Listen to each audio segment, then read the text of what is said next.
Ladies and gentlemen, welcome to this episode of the Horsemanship Journey podcast. I'm Shane Jacob, your host, and I thank you for taking your time to be here with us today. Today, we're proud to present Sophie Deslauriers. Sophie is a love and money coach. She helps people heal from the past, reclaim their power, attract love, and build the wealth that they deserve. She recently redefined her focus to support women to heal the relationships they have with themselves, reinvent themselves and how they show up, and heal from heartbreak, feel in control again, ooze confidence, feel sexy, attract their perfect match, and build life on their terms.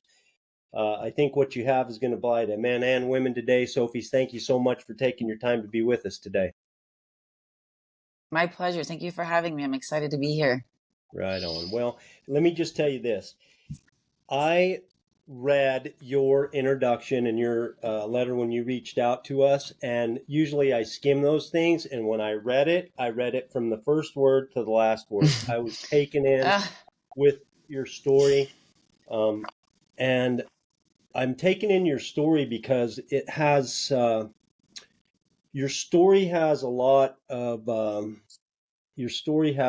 resistance in the beginning that you've overcome, and it's an incredibly interesting story. So I'm hoping maybe you can just begin at the beginning as a teenager or young, wherever you want to begin, and kind of just walk us through how your early time. Sure. So I think it's important that I go back to early childhood because my parents divorced when I was 2. And the reason that's important is because I feel that many humans don't really fully take into account the kind of abandonment that gets created when parents divorce, especially when the child is such a young age. And the reason I'm saying that is because later in life, I started to understand what that abandonment wound actually manifested into for me.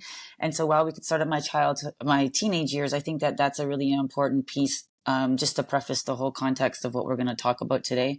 So my parents divorced when I was 2. In my early years, I'm going to give you some highlights. And then if there's something I say you want me to unpack a little bit more, I'll unpack it a little bit more. But there's a lot of detail I'm not going to necessarily go into. My parents divorced when I was 2. When I was about 10 years old or so, my mom had an accident. She was electrocuted. So she was a daycare educator. It was a birthday party, or they were taking some form of picture back in the day. So I'm 48. So imagine when I was 10, 38 years ago. Pictures were taken, the flash, it was like an old style camera. You put like the manual flash on top and then you plugged it into the wall. And unfortunately, the electrical outlet was faulty, and she had her bare feet wrapped around a metal stool. And if you know anything about electricity, it grounds in metal. So the current, she was electrocuted, the current went through her hand and then all the way through her body, and it stopped in her feet, which were wrapped around the metal stool. And it blew her feet up like 7 or 8 times the size of her normal foot because of the way the electricity impacted her body. The people knew that she had a heart condition, so they checked out her heart. Her heart had stopped, so they called an ambulance, and her heart ended up not being the issue. The issue was that she was rendered disabled. She couldn't walk for 5 years. She went from they had to make customized boots for her. She went from, back in the day too, when you had a cast, they had like a cast boot around the actual cast. She had to wear those as shoes because her feet were so swollen from the accident. And then she went into customized shoes, and she went from a wheelchair to crutches to canes to finally being able to walk again, and then finally being able to wear normal shoes. And so that process, when I was like 10 years to 16, 17 years old, was a pretty traumatic experience for me. And it's one of the highlights in my life that starts to show you the type of trauma that I went through. So there was the divorce, and then there was that.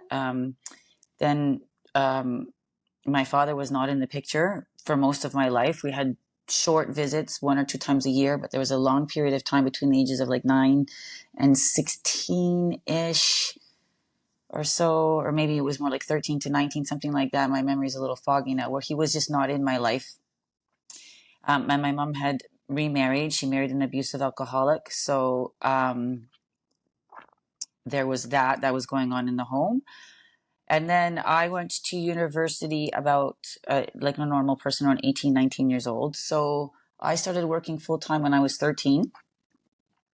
Went to university. I took environmental resource studies, and I was an entrepreneurial type individual. So I opened up a business called College Pro Painting. They have that across North America, where college students or university students open up a franchise, and then they get assigned a territory, and they go knock on doors and ask. At the time, it was the man of the house who was more responsible for that type of activity, like painting the house. And so, you bid the house, you bid the project, and then you execute and you paint.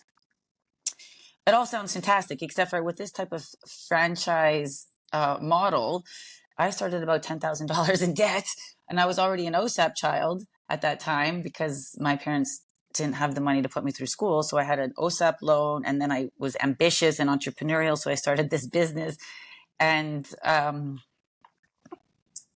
you start $10,000 in debt. And what they did, they signed me this community, and it's in Old Guelph here in Ontario, which is a very wealthy community. They thought, because I was an astute and intelligent young lady with this articulate way of communicating, I would do well with wealthy people.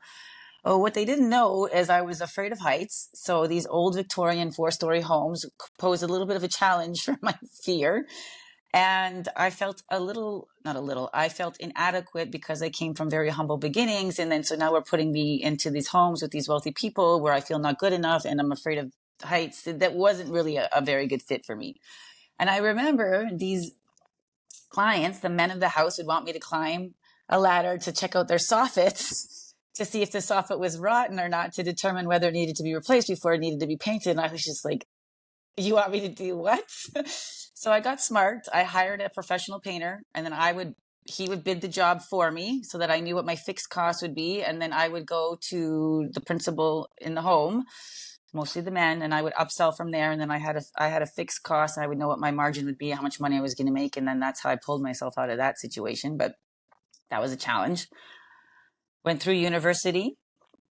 After university, I started a business. It was a spa, an anti-aging spa. And you know what most people do when they are a hairdresser or they're a spa, they go work for somebody, they build a clientele, they leave, and then they bring their clientele with them. I did not do that. I worked at a spa. I liked the model. I went outside of the geographical territory. I had a partner. We opened the spa. We had no clients. We had a $250,000 line of business loan. And we started marketing, and we did well. Within 6 months, we started making $50,000 a month. But 3 years into the business, with the biggest growth years behind us, too much overhead, I ended up going bankrupt. From there, I promised myself I would learn everything I needed to learn about business. I was already a good salesperson, but I up leveled my skills around that, and I wanted to become a coach. So I went and took a bunch of coaching certificates. And then I started coaching and training sales teams and sales leaders across North America. So I was traveling all across North America, working with Fortune 500 companies, specifically teaching them sales process, sales mindset, sales communication skills, how to open the call, how to identify needs, how to close the call. And then with the leaders, I was teaching them how to coach. So how do you coach for performance rather than just tell your people what to do? That's a big distinction for leaders. But at the age of 39, I burnt out.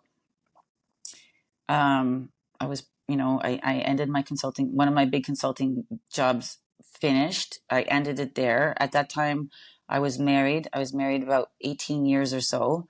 I got married young. I was about 23 when I was married. So I took a couple of years off just to figure out what was my new direction going to be.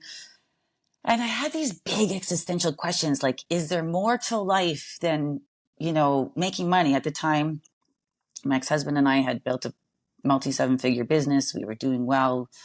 As you can hear from my story, I came from pretty much nothing and built my way through it. And, fast forward a couple of years, we realized that it was time for us to consciously uncouple. The marriage was no longer a fit for either of us. It was a toxic marriage, if I was being completely honest with you. And we went through a divorce. 6 months into the divorce process, I found a lump in my left breast. I went and got a biopsy, and unfortunately, because I had breast implants, I had to get a radiologist to do it. It wasn't just a simple process. The results came back inconclusive, so I had to go in for a full lumpectomy, which I did. It came back stage 1 breast cancer.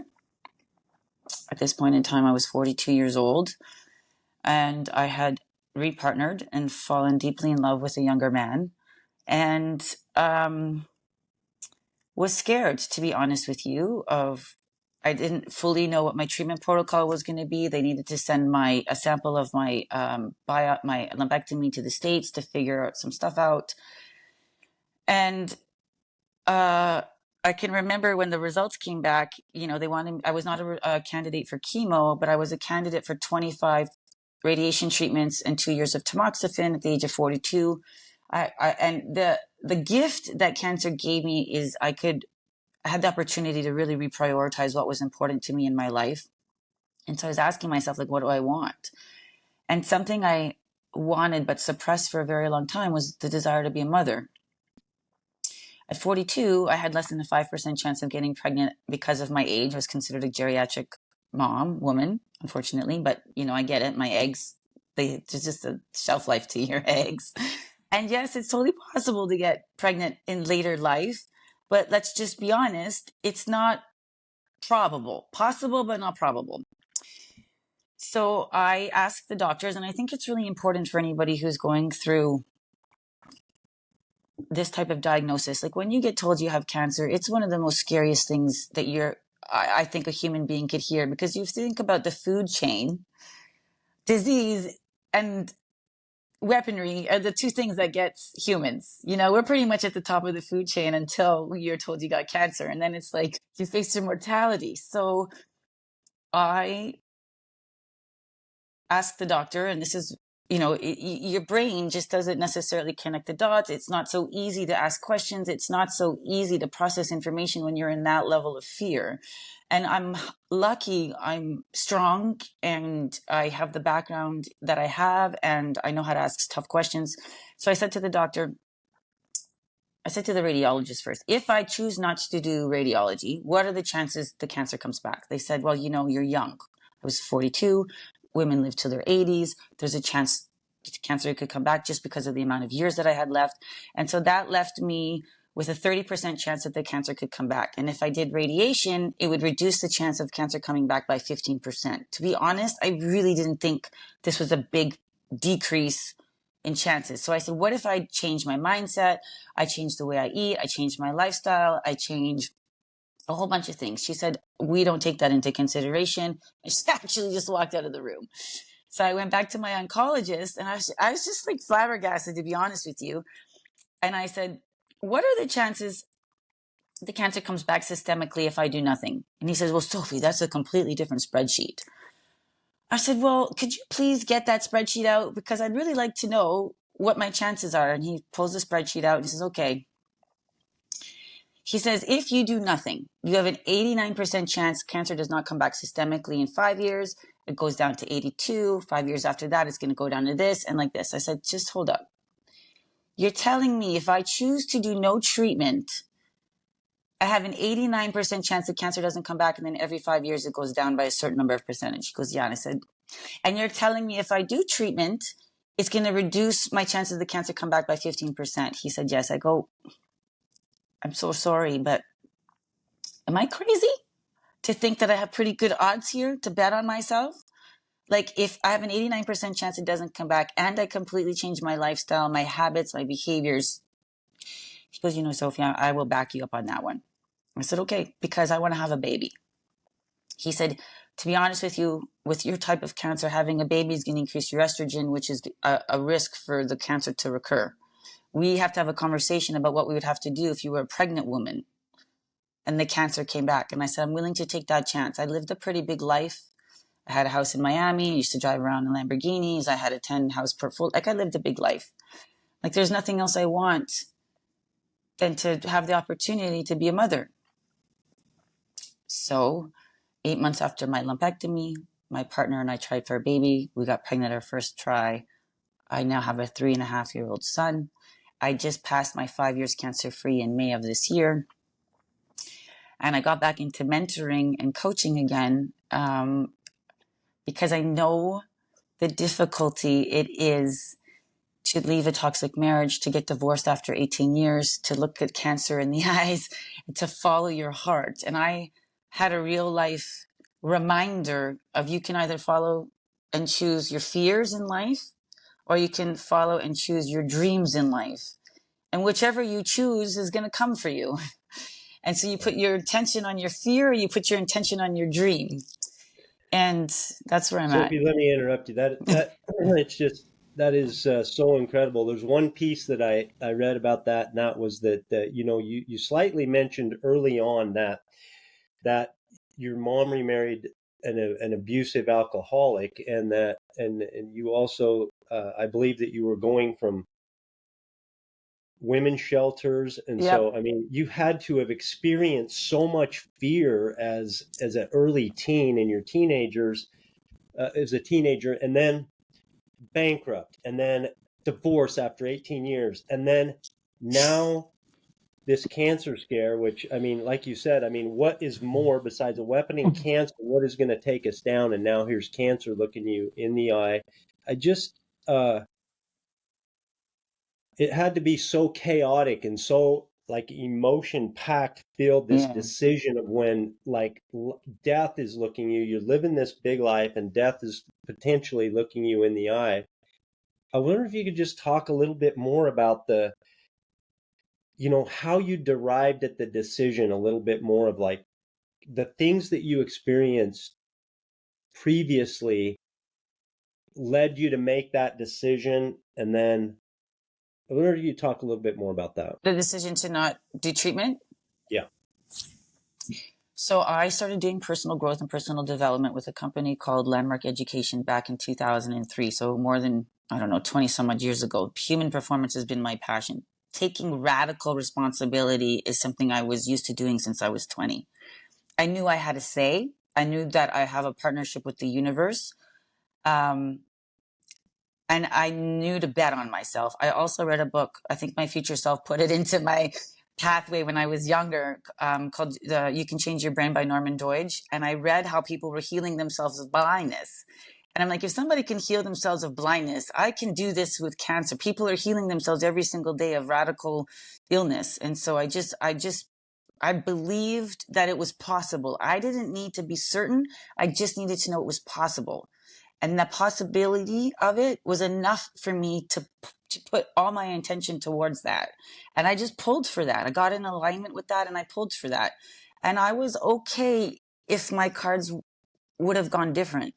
But every day I was like, universe, show me the way. Universe, show me the way. Universe, show me the way. And then just took it one step at a time. That is awesome. But when you right before I interjected, you were talking about people. You can either focus on your fears or you can focus not on something else. You want to go on with that a little bit? Because I think a lot of us are living a small life and we're focusing on our fears and maybe a little bit too much. And I think at the end of the road, if we're not careful, if I'm not careful, if we're not all careful, if we're not intentional, maybe that we're going to end up saying, damn it, I squandered my time and I was not living as big as I could have because I was living too much in my fear. Tell me about that. Yeah. So, being married for 18 years, I had lots of fears, right? As any human would. Like, to leave a marriage is like fear of failing, fear of making a mistake, fear of being alone, fear of being financially destitute, fear of being embarrassed, fear of being judged. And I just got to a point where I was I either let my fear win, or I also got to a point where I started to fear regret more than I feared all of that.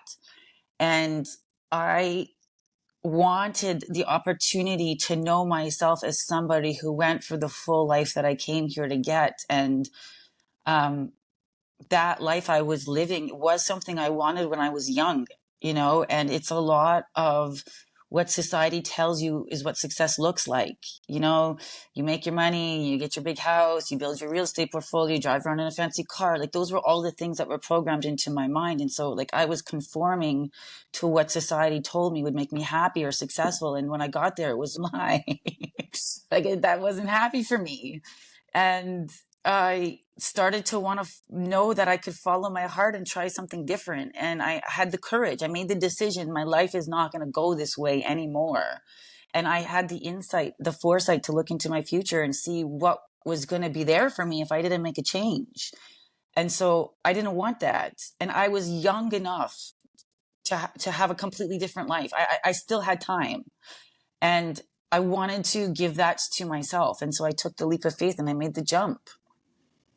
Right and it was scary. Right on.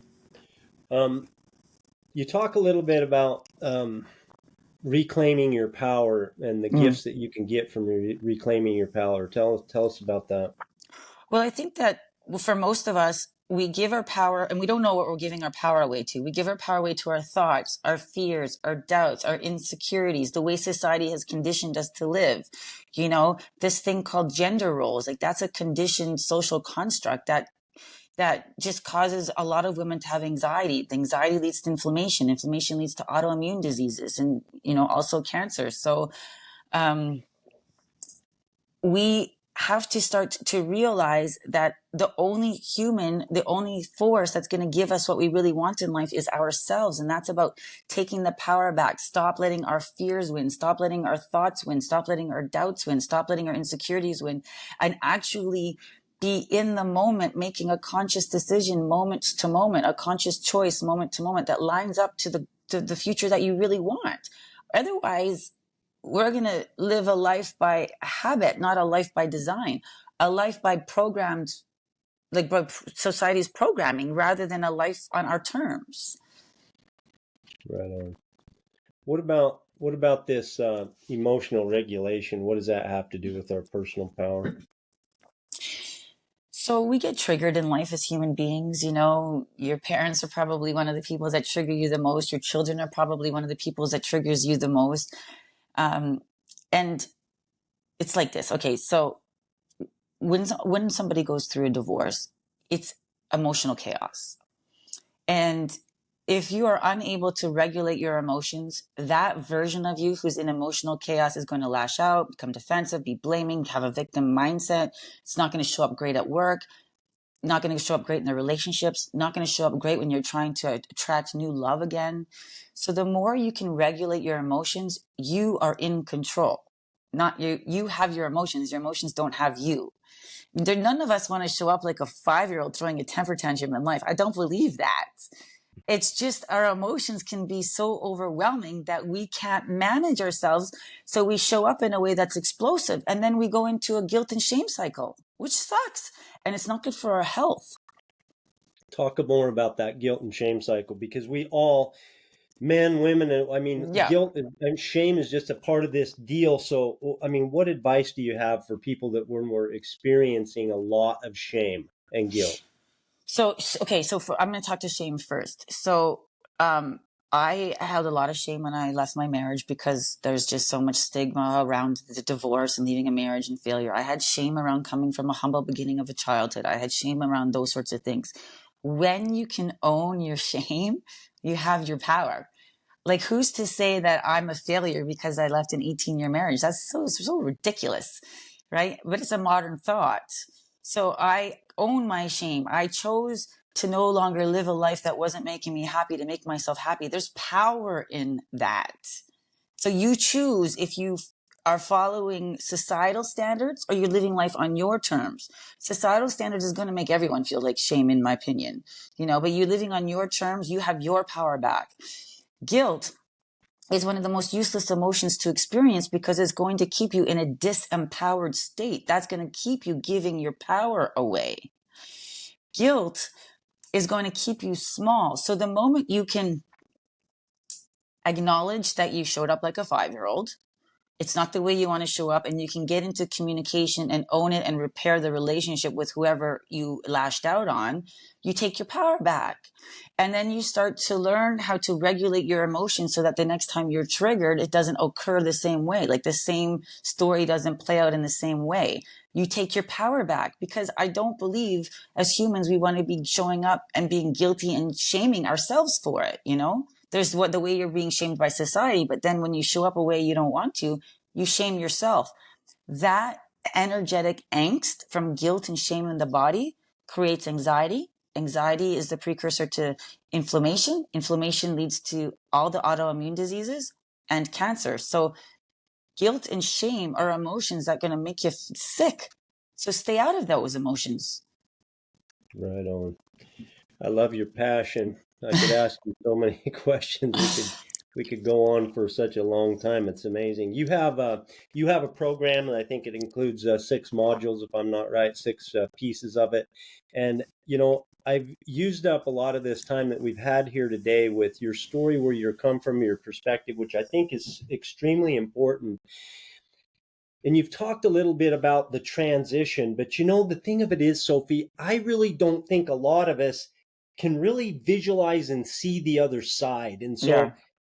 so, I mean, that we just don't know that it's possible for us to do. And one thing that I noted about your when I read about you and the things that you do is that you say, here's what it looks like on the other end of my deal, on the other end of my program. Here's what you can expect. So, I mean, is that really real? And is it available? Is this real? Can I make that happen? I mean, your story is pretty inspiring, but what I want to know is if that can be the same for me. Talk to me about that and what's on the other end of this. I believe anything is possible for any human. I truly believe that. I've been in the work of transformation since I was 23 years old. I have seen people transform their lives, transform how they see themselves. I also believe you don't fully have to believe it. You have to start taking action in alignment with it. It's okay to have doubt. That's part of the human experience. I have doubt all the time. It's okay to have fear. I have fear every single day. But you know how I address my fear? Good morning, fear. I see you. Good afternoon, fear. Come along. I got something to show you. Good night, fear. Good game today. I won. Right? It's like fear is part of the human experience. It comes along for the ride. You got to walk one foot in leadership and one foot in gratitude and just move forward with it. Hold fear's hand. Understand it. But if you let fear win, you're never going to get the transformation you're looking for. And so it's about making the shifts in your mindset and in your feelings and in your actions every single day that line up to what you want. And then what you're saying is people don't believe that it's possible. Well, I also think that what's stopping them is they don't have a vision for it. Right? So sometimes it's about, I didn't fully know my vision after I got divorced. I didn't fully know it, but I had a sense from, so it doesn't sound so silly, but like watching movies, what I wanted, you have to kind of see it. You look to people who have it already. If somebody else is experiencing it, it's possible. Now it's about you shifting and twisting and turning to be in alignment with that so the universe can deliver it. You have to be in a match for what you want. And that's the hard work, becoming the match. That is awesome. That is awesome, and I don't think it's silly. I mean, developing our imagination and movies is a resource to be able to see what we want in the future. I think is a super good idea. That's a great strategy to me. Like I said, I I have so much. I'm just getting started, but we don't have all day to be able to do this. But so let me ask you this. Before we kind of wrap this up, if you had a message for us today, take as long as you'd like to answer this. But what would you like to leave us with today after what we've talked about so far? Anything you want for yourself in your life is possible. Anything you want for yourself in your life is possible. It takes a few things, and this is what I cover in my program. You have to create a vision for yourself. And listen, my vision is still unpacking. I don't have it all figured out. You don't have to have it all figured out. You need to take it one step at a time in alignment for what you want. You have to align your thoughts, your feelings, your actions. You got to be willing to walk in the face of fear and step through the fire. You just got to be willing to step into courage. It takes courage and leadership. And if you're willing to step into your courage and into your leadership and move in the direction of what you want, and you don't stop moving, you'll get there. Anything is possible. I truly believe that. Awesome. Sophie, thank you so much for your story, for your vulnerability, for your time here today. Truly inspiring. I think we can all feel the intensity in your heart. And so, Thank you. how can people find out about having you help them walk down their path? The best way to find me is on my Instagram page. Is at the Sophie Deslauriers. So TheSophieDeslauriers. Very good. Sophie, thank you again for taking your time to be with us today. We'll hope to talk to you soon. We wish you continued success. Ladies and gentlemen, Sophie Deslauriers. Thank you so much.